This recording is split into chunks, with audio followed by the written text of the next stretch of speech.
Au beau milieu d'une photo de groupe à la fête d'anniversaire de ma femme a lancé avec mépris, sors de la photo, ton visage gâche l'esthétique. Je suis sorti du cadre et j'ai continué à marcher. Je suis monté dans ma voiture et je suis parti sans me retourner. Plus tard cette nuit-là, un DESS ami m'a envoyé un texto, elle pleure encore au beau milieu d'une photo de groupe, lors de la fête d'anniversaire de ma femme, elle a ricané, sors de la photo. Ton visage gâche l'esthétique. Je suis sorti du cadre, et j'ai continué à marcher. Je suis monté dans ma voiture, et j'ai démarré sans me retourner.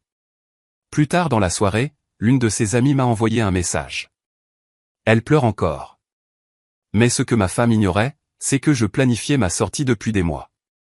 Et ce qui s'est passé ensuite a complètement détruit la vie parfaite qu'elle pensait avoir construite. Je m'appelle Carter Reynolds. J'ai 41 ans et, jusqu'à il y a 8 mois, je pensais avoir un mariage correct. Pas parfait, mais correct. Je dirige une entreprise d'immobilier commercial prospère à Denver, le genre d'entreprise qui exige de longues heures de travail et une attention constante aux détails. Ma femme, Vanessa, a 38 ans.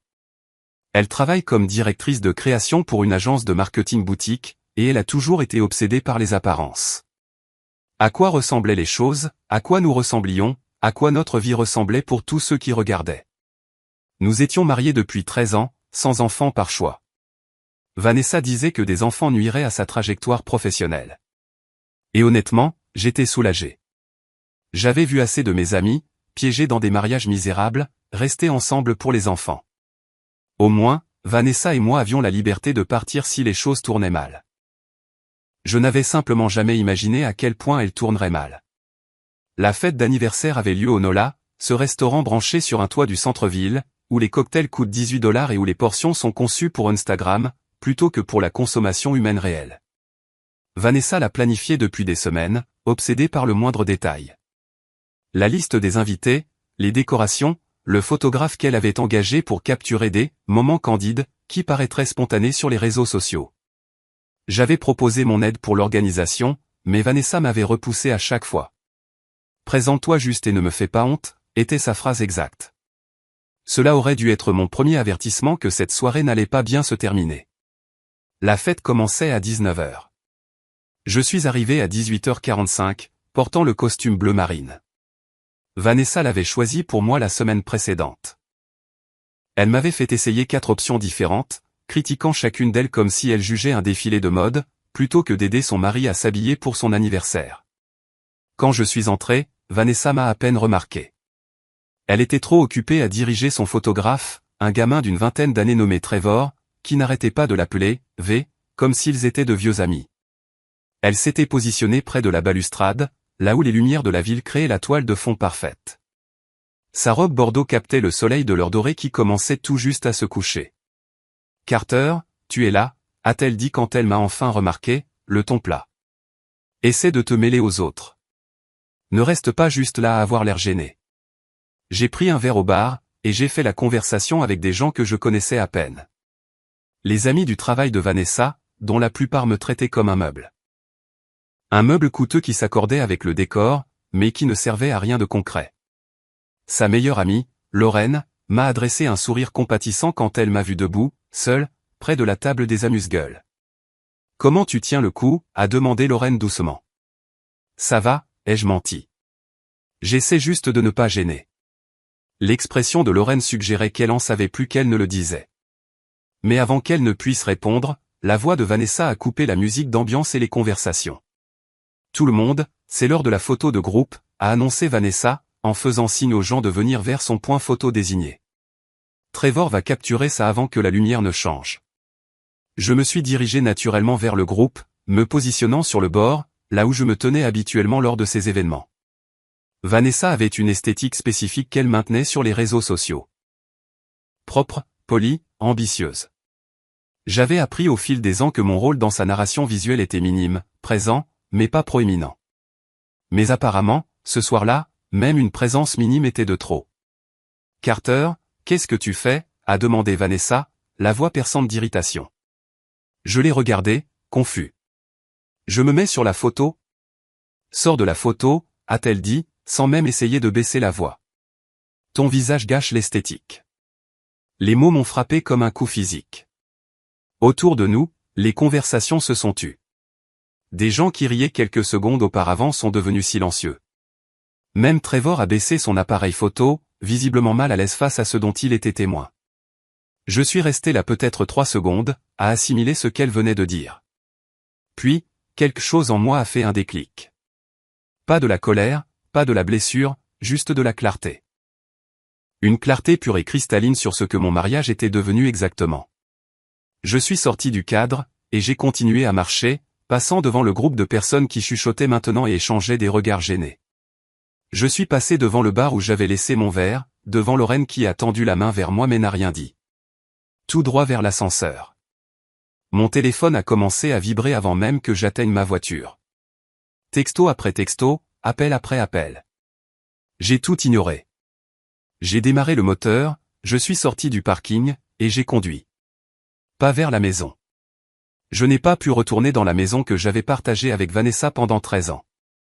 Pas ce soir. Au lieu de cela, j'ai conduit jusqu'à mon bureau, je suis entré avec ma carte magnétique, et je me suis assis dans le noir, fixant l'horizon de Denver à travers mes fenêtres du sol au plafond. Vers minuit, mon téléphone a vibré avec un texto de Lorraine. Elle pleure encore. Elle dit qu'elle ne le pensait pas de la façon dont ça a sonné. Tu devrais l'appeler. J'ai fixé ce message pendant un long moment. Puis, j'ai bloqué le numéro de Vanessa et je me suis remis à regarder les lumières de la ville. Ce que Lorraine, Vanessa et tous les gens à cette fête ne savaient pas, c'est que je planifiais ma sortie depuis 8 mois.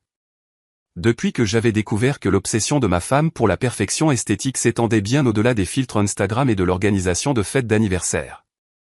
Avant de continuer avec ce que j'ai découvert sur Vanessa, je veux vous demander de faire quelque chose.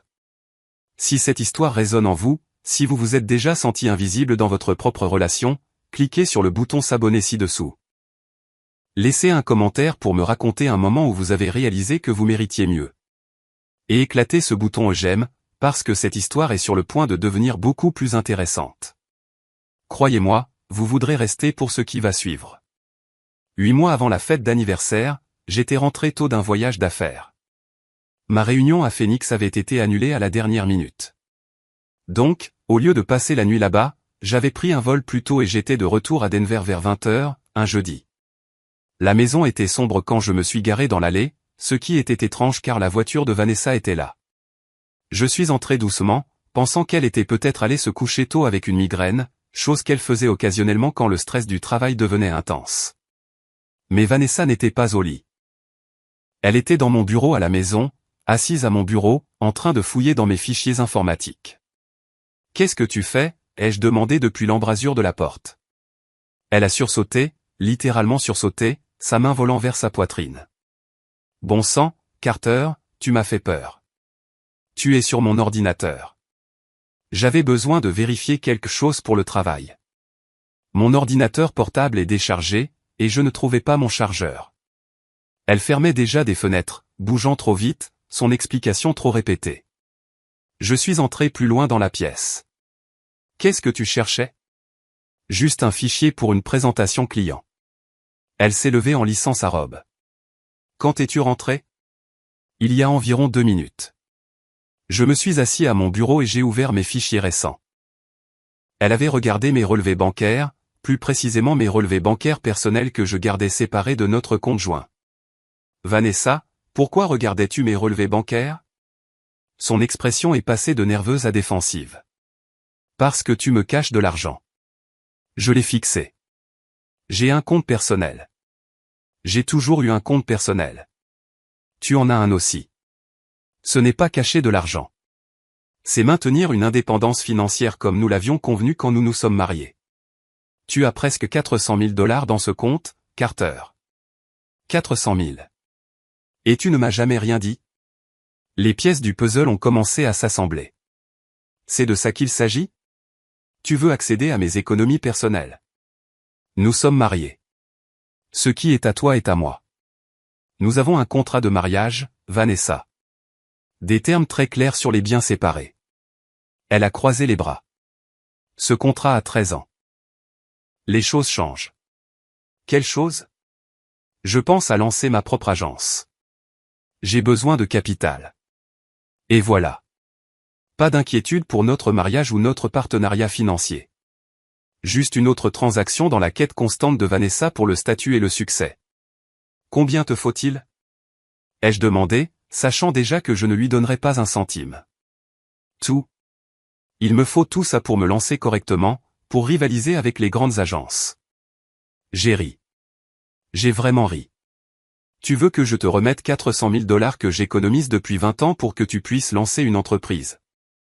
Je suis ta femme, et je ne suis pas ta banque. Le visage de Vanessa s'édurcit. Très bien, alors je l'obtiendrai d'une autre manière. Elle a quitté la pièce, et je suis resté assis là, à traiter ce qui venait de se passer. Ma femme avait fouiné dans mes informations financières privées, prévoyant d'exiger de l'argent qui n'était pas le sien, et semblait sincèrement en colère que je ne le lui remette pas simplement. C'est là que j'ai commencé à faire attention. Vraiment faire attention. Au cours des semaines suivantes, j'ai remarqué des choses que j'avais été trop occupé, ou trop confiant, pour voir avant. Le téléphone de Vanessa était toujours face contre terre. Elle avait commencé à tout protéger par mot de passe, même son ordinateur portable qu'elle avait l'habitude de laisser ouvert sur le comptoir de la cuisine. Elle avait des réunions tardives 3 ou 4 soirs par semaine, rentrant après 22 heures, sentant le vin coûteux et inventant des excuses à propos de clients difficiles. Mais la véritable confirmation est venue de mon associé, Nathan, qui connaissait Vanessa depuis presque aussi longtemps que moi. « Carter, je dois te dire quelque chose », a dit Nathan un après-midi dans mon bureau. Il avait l'air mal à l'aise, n'arrêtant pas de changer de pied d'appui. « Et je déteste être porteur de mauvaises nouvelles, mais tu dois savoir. »« Qu'est-ce qu'il y a ? » ?»« J'ai vu Vanessa mardi dernier chez tes Merchants. Elle dînait avec quelqu'un. » Merchant était un restaurant haut de gamme dans le quartier de Lodo, le genre d'endroit où l'on emmenait quelqu'un qu'on voulait impressionner, ou quelqu'un avec qui on couchait. Avec qui était-elle? Nathan a sorti son téléphone et m'a montré une photo. Vanessa était assise dans une banquette en coin avec un homme que je ne reconnaissais pas milieu de la quarantaine, costume cher, le genre d'assurance d'entreprise que l'argent et le succès créent. Ils ne se touchaient pas, mais leur langage corporel était intime, penchés l'un vers l'autre. La main de Vanessa sur la table, assez proche de la sienne pour que cela ait pu être fortuit, ou intentionnel. C'est qui? Blake Morrison, PDG de Morrison Digital. C'est l'une des plus grandes firmes de marketing à Denver. Tout s'est mis en place. Les réunions tardives, la nouvelle obsession pour son apparence, l'intérêt soudain pour mon argent. Vanessa ne pensait pas simplement à lancer sa propre agence. Elle prévoyait de me quitter pour quelqu'un avec plus d'argent, plus de statut, plus d'attrait esthétique. J'ai remercié Nathan et j'ai passé le mois suivant à rassembler des preuves. Pas pour la vengeance, mais pour la protection. Je connaissais Vanessa, je savais qu'elle essaierait de me peindre comme le méchant, de tisser un récit sur un mari négligent qui ne soutenait pas ses rêves. J'avais besoin de preuves de ce qu'elle était vraiment. J'ai engagé une détective privée, une femme nommée Rachel Torres, qui se spécialisait dans les affaires domestiques et qui m'avait été chaudement recommandée par l'un de mes amis avocats.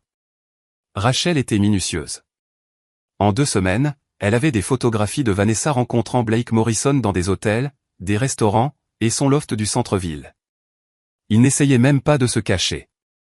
Il supposait juste que j'étais trop stupide, ou trop occupé, pour le remarquer. Le rapport de l'enquêtrice a confirmé ce que je soupçonnais déjà. Vanessa voyait Blake depuis près de 6 mois.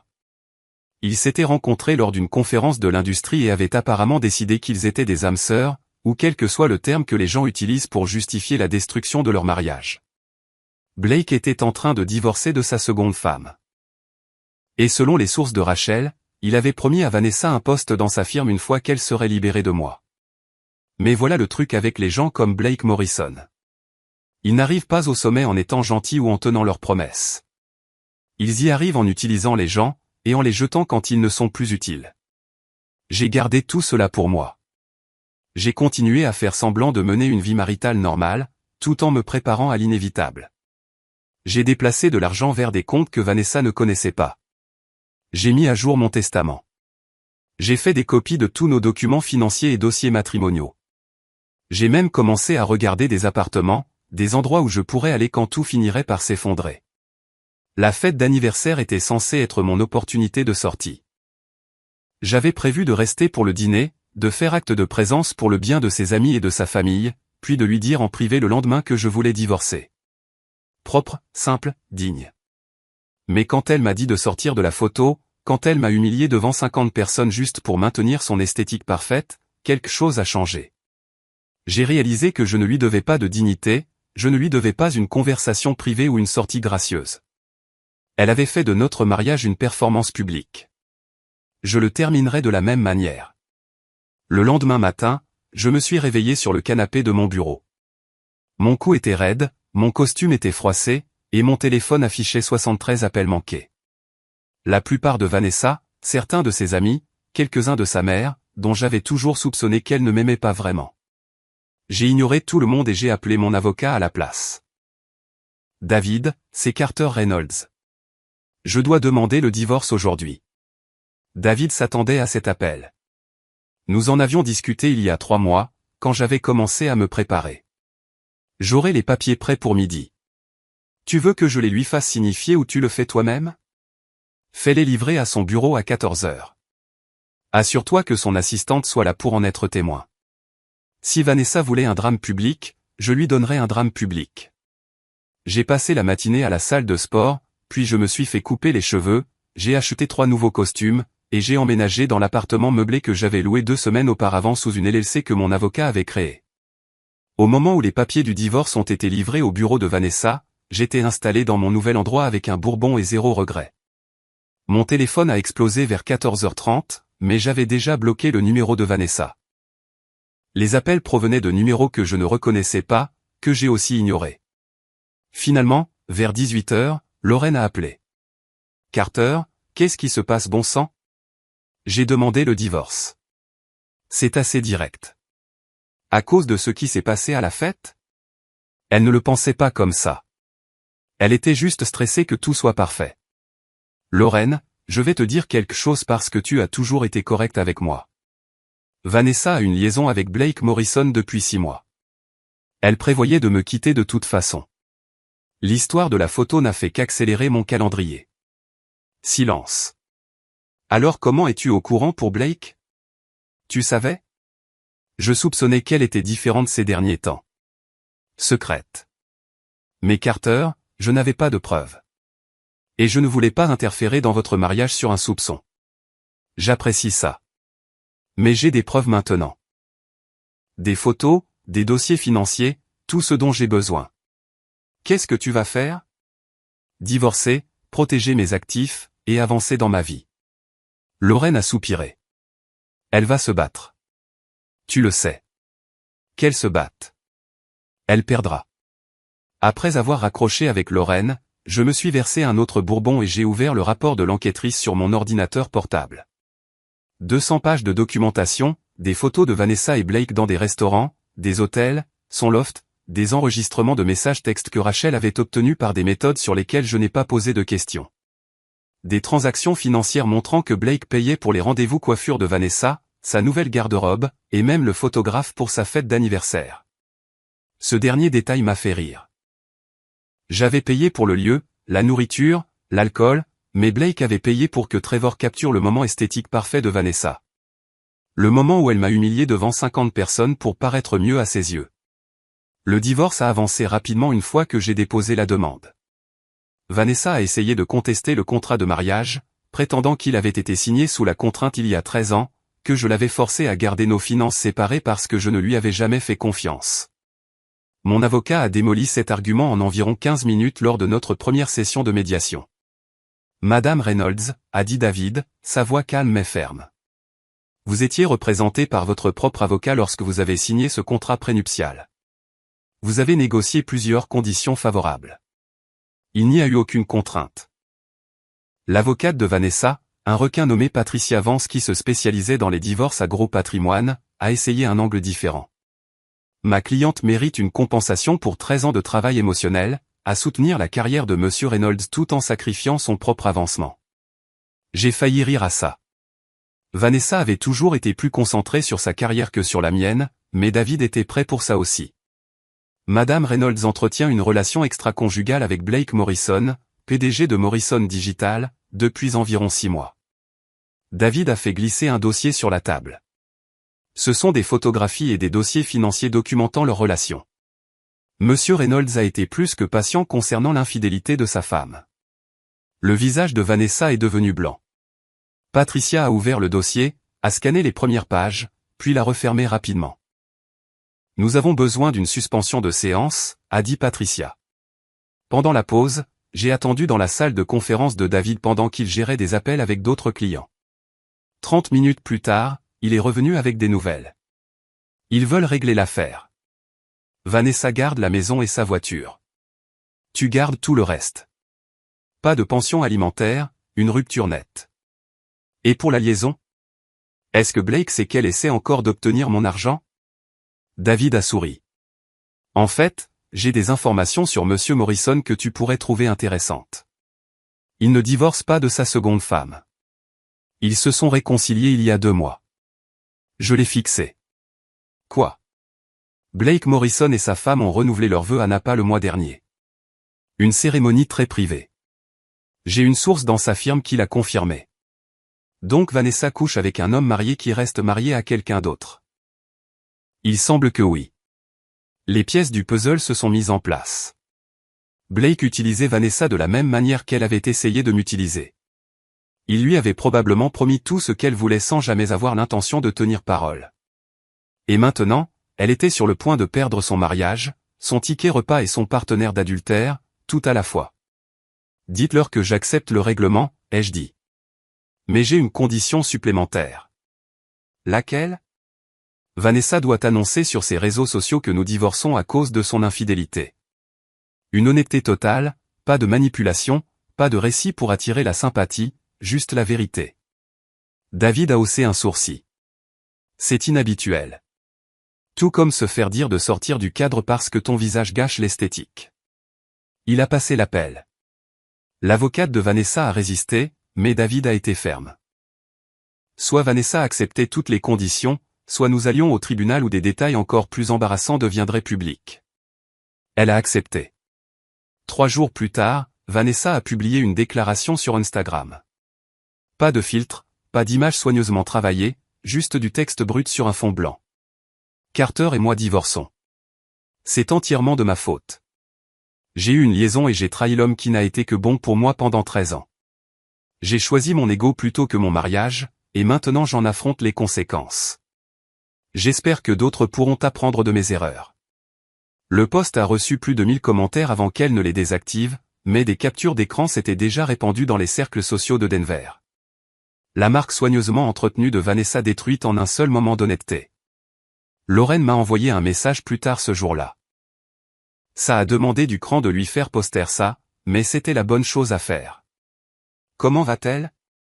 Pas terrible. Blake l'a complètement coupé quand sa femme l'a découvert. Vanessa va probablement perdre son travail aussi. L'agence ne veut pas de drame. J'ai ressenti une pointe de quelque chose. Pas tout à fait de la satisfaction, pas tout à fait de la sympathie, juste la reconnaissance que les actions ont des conséquences. Dis-lui que j'espère qu'elle s'en sortira, ai-je dit. Le feras-tu? Faire quoi? T'en sortir. Avancer. Être heureux.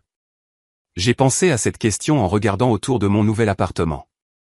Il n'était pas aussi grand que la maison que j'avais partagée avec Vanessa. Les meubles étaient temporaires. Les murs étaient nus. Et je n'avais aucune des œuvres d'art coûteuses qu'elle avait insisté pour que nous achetions au fil des ans. Mais c'était à moi. Complètement, entièrement à moi. Pas de performance, pas d'esthétique, pas d'effort pour être quelqu'un que je n'étais pas juste pour entrer dans son image parfaite. Ouais, ai-je dit à Lorraine. Je pense que je le ferai. 6 mois après la finalisation du divorce, j'ai croisé Vanessa dans un café du centre-ville.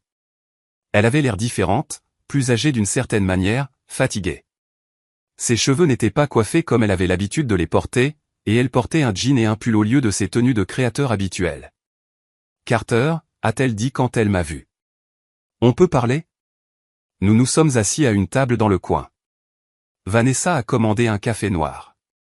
Pas de boisson spéciale élaborée avec des alternatives au lait spécifique et des doses supplémentaires. Juste du café. Je voulais m'excuser, a-t-elle commencé, pour tout. La fête, la liaison, la façon dont je t'ai traité. D'accord, c'est tout. Juste d'accord. J'ai haussé les épaules.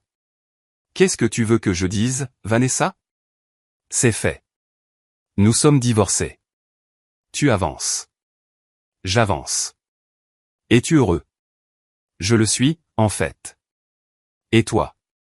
Elle a ri amèrement. Non. Blake ne retourne pas mes appels. J'ai perdu mon travail. Je vis chez ma mère parce que je ne peux pas payer la maison seule et j'ai dû la vendre. Mon nombre d'abonnés sur les réseaux sociaux a chuté de 70% après ce post que tu m'as fait écrire. Je ne t'ai rien fait écrire. C'était la condition pour un règlement net. Tu l'as accepté. Je sais. Elle a enroulé ses mains autour de sa tasse de café.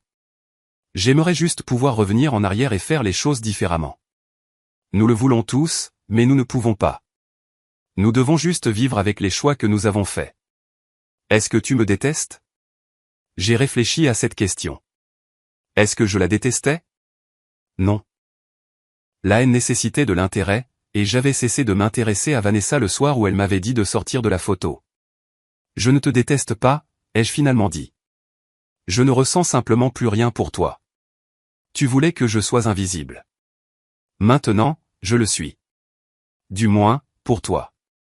Les yeux de Vanessa se sont remplis de larmes, mais je ne l'ai pas réconfortée. Ce n'était plus mon travail. J'ai fini mon café, je lui ai souhaité bonne chance, et je suis parti. Dehors, le soleil de Denver brillait. Le printemps se transformait en été, et les montagnes au loin semblaient claires et proches. J'avais une réunion avec un client potentiel dans 1 heure, un dîner avec quelqu'un que j'avais rencontré grâce à Nathan ce soir-là, et absolument zéro regret d'avoir quitté cette photo. Parfois, la meilleure décision que vous puissiez prendre est de sortir du cadre et de continuer à marcher. De refuser d'être invisible dans votre propre vie, de comprendre que si quelqu'un vous traite comme si vous gâchiez son esthétique, vous n'êtes pas le problème. Ce sont eux le problème. Je m'appelle Carter Reynolds et j'ai appris que ma valeur n'est pas déterminée par mon apparence sur la photo de quelqu'un d'autre. Elle est déterminée par ce que je ressens quand je me tiens debout par moi-même. Et en ce moment, je me sens sacrément bien. Si cette histoire a résonné en vous, si l'on vous a déjà fait vous sentir invisible ou inadéquat par quelqu'un qui était censé vous aimer, je veux que vous sachiez quelque chose. Vous méritez mieux. Vous méritez quelqu'un qui vous veut sur chaque photo, qui ne vous fait jamais remettre en question votre valeur, qui vous voit comme essentiel plutôt que comme optionnel. Merci d'avoir regardé. N'oubliez pas de vous abonner pour plus d'histoires sur des gens qui ont trouvé le courage de s'éloigner de situations qui ne leur servaient plus. Laissez un commentaire ci-dessous pour me raconter un moment où vous vous êtes choisi vous-même plutôt que les attentes de quelqu'un d'autre. Et cliquez sur le bouton j'aime, parce que vous méritez d'être vu. Jusqu'à la prochaine fois, rappelez-vous, si quelqu'un vous dit de sortir du cadre, il est peut-être temps de sortir entièrement de sa vie.